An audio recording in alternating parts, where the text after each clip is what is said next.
Sanjay vegetable and kitchen मध्ये आपलं स्वागत आहे। चला आज मी करते टमाट्याची चटणी। वेगळ्या पद्धतीची चटणी बनवू आपण। त्याच्यासाठी असे टमाटे कापून घेऊन घ्यायचे।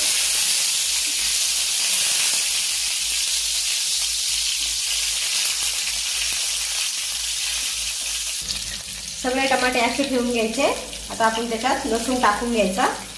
लसूण पण याच्यात 5 मिनिटं छान शिजू द्यायचा, म्हणजे छान होती चटणी। आणि आता आपण याच्यावर झाकण ठेवायचं।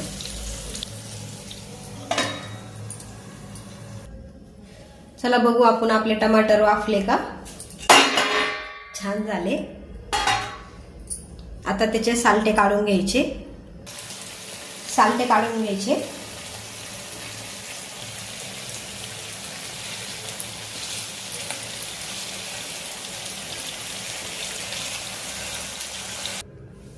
आपण याला आता छान मॅश करून घ्यायचं।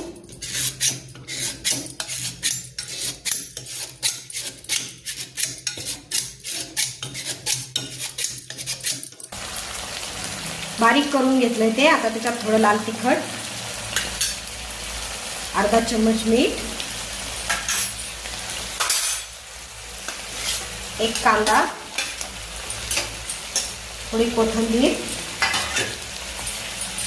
फक्त याला 2 मिनिटं कच्चं वाफवून घ्यायचं।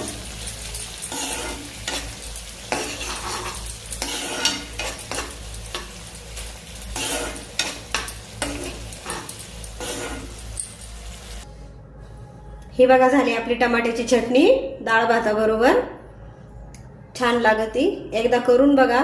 कशी वाटली रेसिपी? आवडला तर लाईक करा, सबस्क्राईब करा, कमेंट मध्ये नक्की सांगा।